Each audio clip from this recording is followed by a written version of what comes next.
In this video, the 9th video of the online orientation for SDE Teachers for 2017-2018, we're looking at education in Shenzhen.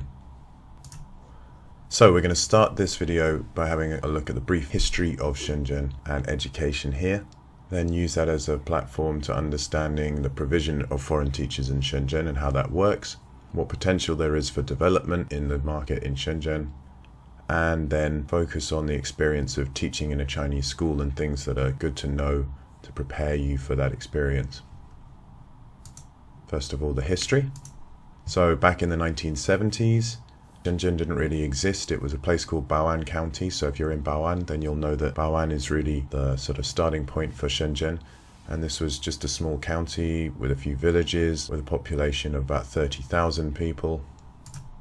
Then just before the 1980s, in 1979, which is a number that you'll see used around Shenzhen, Shenzhen was founded, so the county was renamed as Shenzhen City. And from then on, Shenzhen started to grow. In 1980, it became a special economic zone. This was all put together by Deng Xiaoping, who has a statue in the center of Shenzhen to commemorate this. And from then, it's really just exploded in terms of growth to a point now where you have a huge population of somewhere between 10 and 20 million.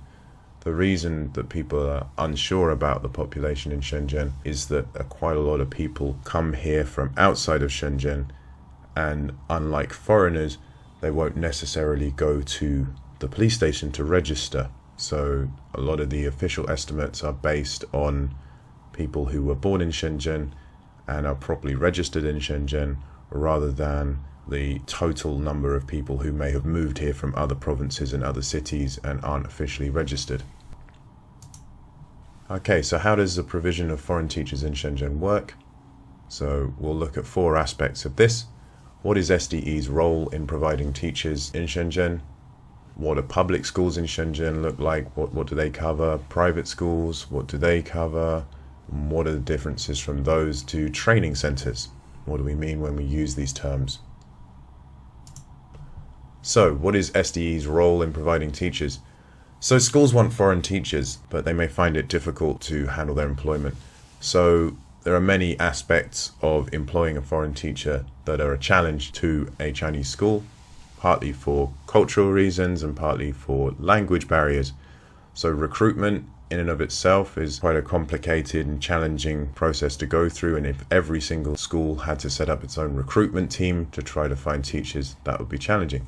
So a lot of them will use agents, but even using agents, there are other challenges that they might face, such as processing visas and paying the teachers, providing teacher training, dealing with cultural issues, purchasing insurance. And these are all the different sorts of things that SDE can help with, and our model allows us to cover all of these things and effectively act as the employer for the foreign teachers rather than an agent. And by doing this for many different schools, we're able to offer a better service because we can learn from our experiences across the board and pool our resources to produce better results for everybody. Next, what does a public school in Shenzhen look like? What do we mean when we say public school? So public schools, what ages are they covering? How are they administered? How are they controlled or managed? How does a company like SDE bid for schools? So how do they get, for example, 70 schools in the Bao'an district? And then what are our current locations with public schools in Shenzhen? So the ages that are covered by public schools, basically the whole board, all the way from kindergarten through to high school. At this point, it's worth stressing that there are 16 years of compulsory education in China, and that starts from primary school ages through to high school. So that's 6 years old through to 18 years old at the end of high school. Kindergarten is not compulsory, so if you're teaching in primary school, you're teaching in grade 1, you may have students who have not had any kind of formal teaching before they arrive into your classes. District education bureaus, we've shown you this map before, the 10 different districts in Shenzhen. Every single one of these districts has its own education bureau, and that education bureau will call the shots and make the decisions about where it will have teachers, so how many teachers will go to each school and how much budget each school will receive for purchasing teaching materials or other kinds of equipment for their school. and part of that is foreign teachers. So schools may want several foreign teachers, but they will only get the number that they are allotted by the Education Bureau. And that's where the bids come in. So once a certain number of foreign teachers has been decided for a district, then there will be a bidding process, and companies like SDE will compete to provide teachers, and they will speak of their advantages against their competitors and make a compelling case to say, choose our company to provide foreign teachers in your district.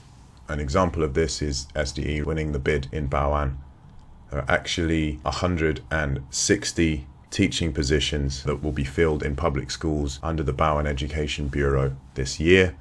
And because SDE won the bid in Bao'an and came in first place, they received 70 of these 160 teachers, with the other 90 positions going to 2 other companies. Next, private schools in Shenzhen. Next, private schools. So private schools will cover the same ages as public schools, so all of the ages from kindergarten through to high school.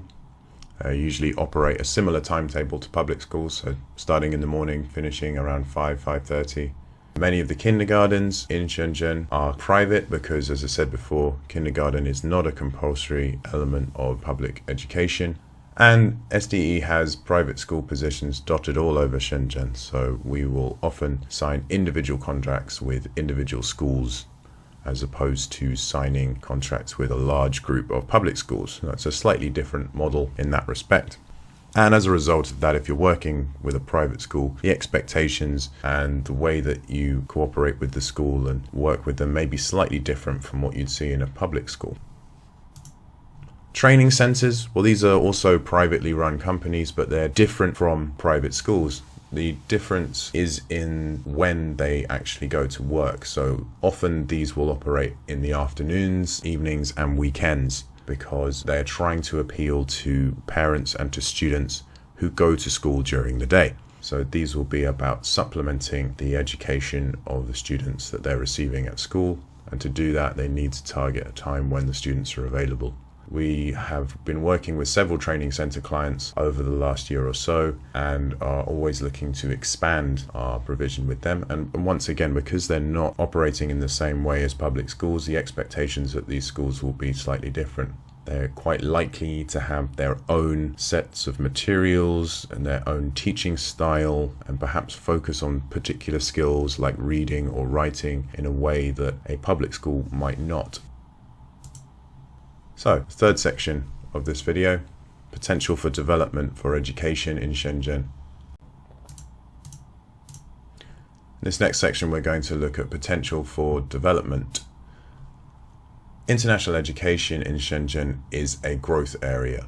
What we mean by that is that bringing foreign teachers and foreign teaching methods into Shenzhen to improve the education environment, to improve the teaching of students here, to improve their prospects going forward, is really, really hot right now. And nowhere is that more clear than in Bao'an, where last year they had maybe 100 teaching positions, and this year they've already expanded to 160 teaching positions for foreign teachers, and in the future they want to move on to have many more foreign teaching positions in Bao'an. And they're also expanding into different kinds of foreign teacher. They don't just want teachers who are going to come and teach oral English in the schools.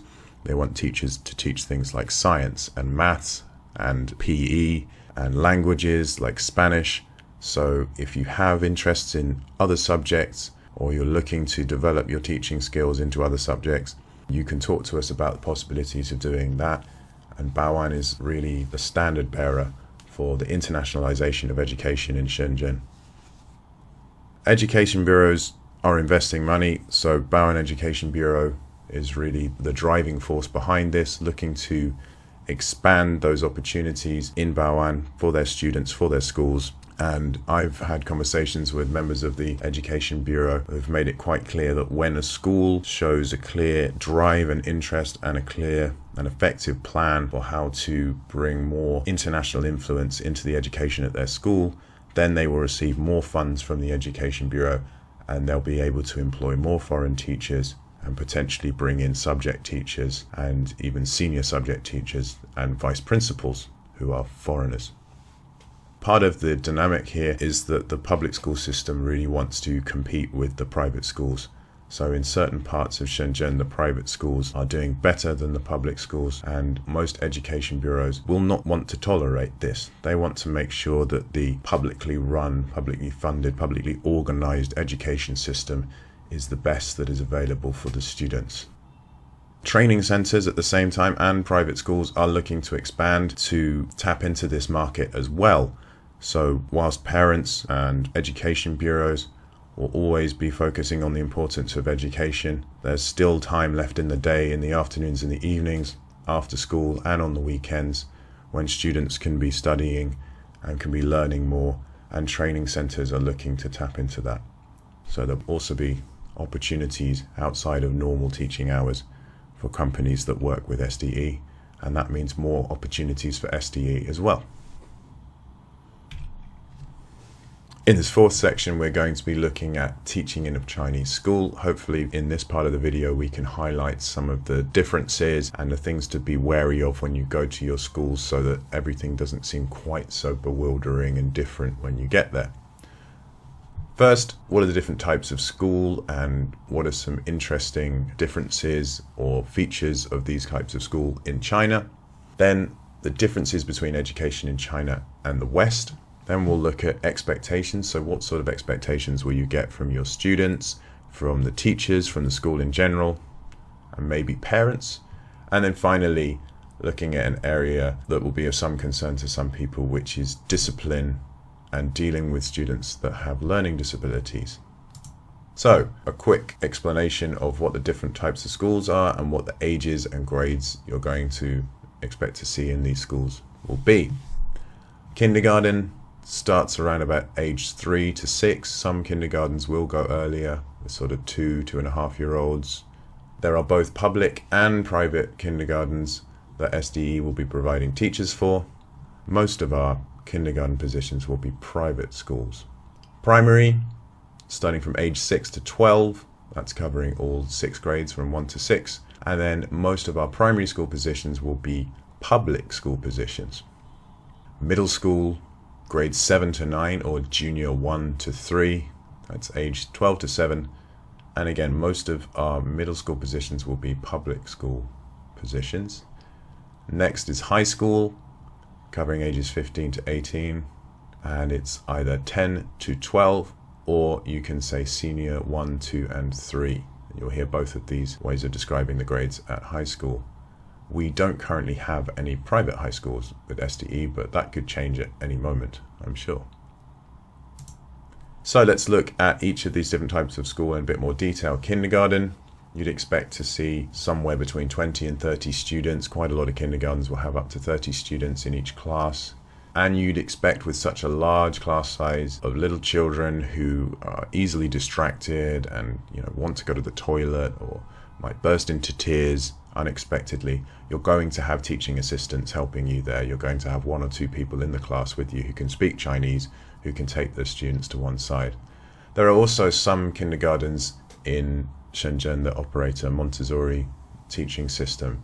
So the class sizes there will be quite a lot smaller, and the teaching methods that they use will be quite different from what you see in a traditional kindergarten in China. Now, a traditional kindergarten would look something like this. Lots of little chairs that get moved around so that the students can be arranged in different configurations. There are no real tables for them to work at most of the time, and they'll have quite a lot of space to move around and play in. Lots of decorative things on the wall, lots of toys and things around. So it's really quite a stimulating and fun environment for little kids to be in. A lot of these schools now are using TVs and different kinds of presentation material and music and lots of different games, because they realize that they've got to keep changing their activities to keep the children excited and engaged by the classes. So that's what you can expect from a kindergarten. The lesson lengths tend to be shorter because of the attention span of the students. They could be sort of 25 to 30 minutes. And some of our teachers who are teaching at kindergartens will be expected to be with the kids for the whole day. So to be playing with the kids, to be eating lunch even with the kids, to be spending time with them, outside of actually teaching them lessons. And that's part of the role of a kindergarten teacher in some of the kindergarten schools. The subjects mainly going to be focused obviously on improving their language ability, but they do start to work on things like maths, and of course music and arts and crafts are great fun things for little kids to get involved with, to really engage them and to encourage their creativity when they're young. Next is primary school. This is quite a big step up. The class sizes are basically doubling into a primary school, and the students are going to be arranged in rows of desks filling their classrooms, so there's not really a lot of room to move around, to run around, to interact, to break into groups.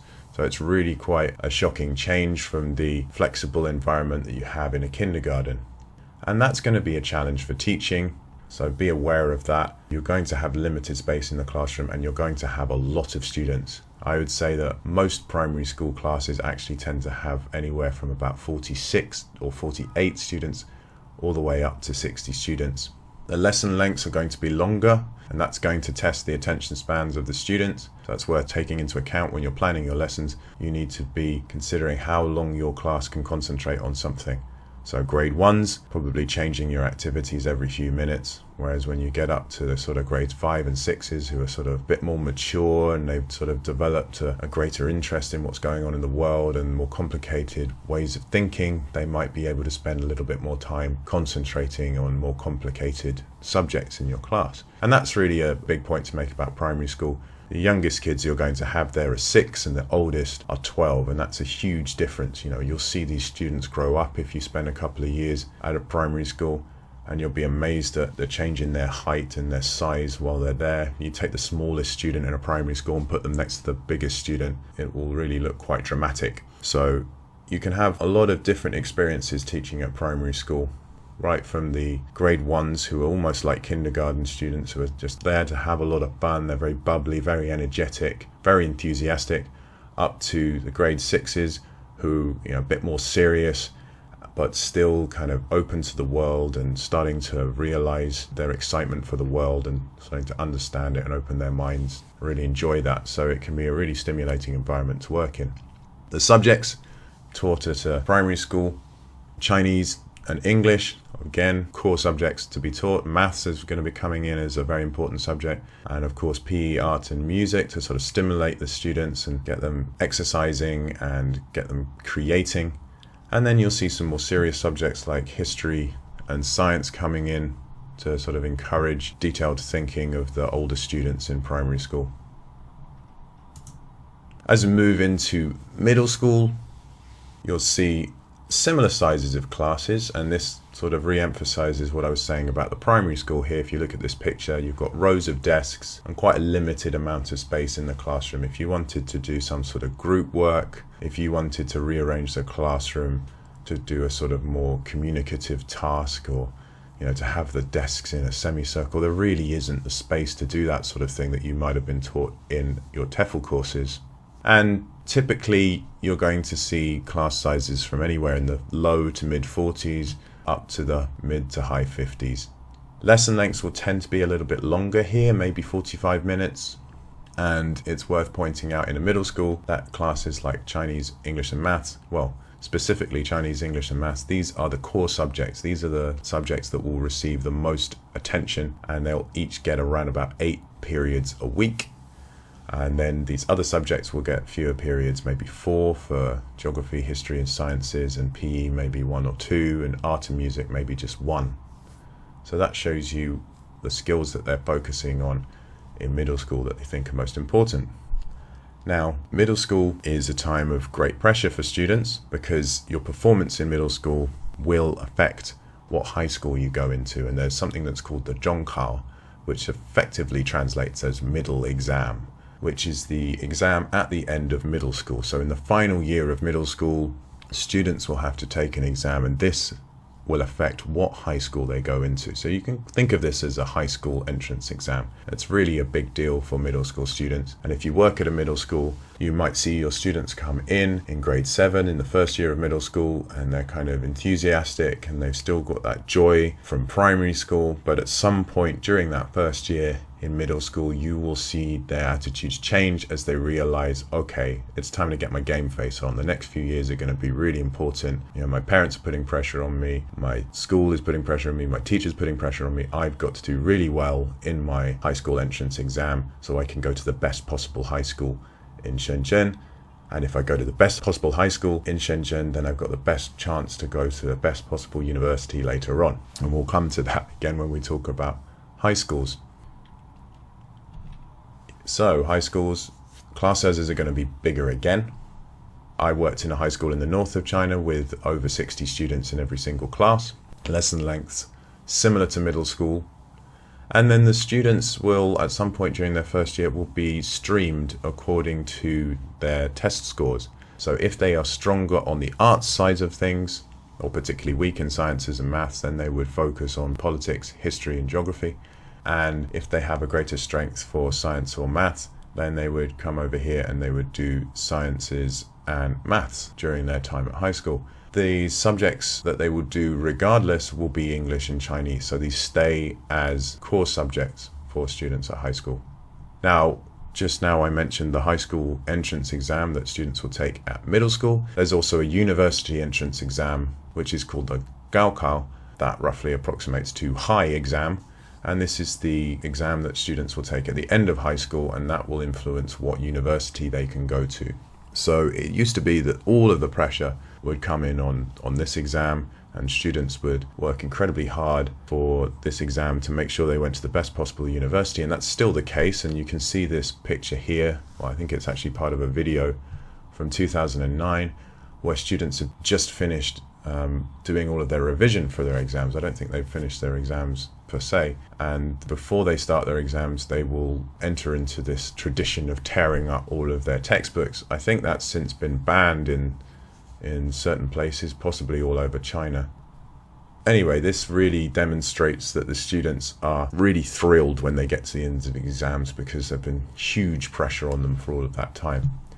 Because of the competition in education in China, with so many students all vying to get into a smaller number of places, the pressure has moved down into middle schools now. So in order to get into a great university, you need to get to a good high school and do well. But in order to get to a good high school and do well, you first need to go to a good middle school and do well in that middle school. And you can also see the effects pushing down into primary school, with students and parents spending a lot of time on extra classes and cramming whilst they're at primary school even.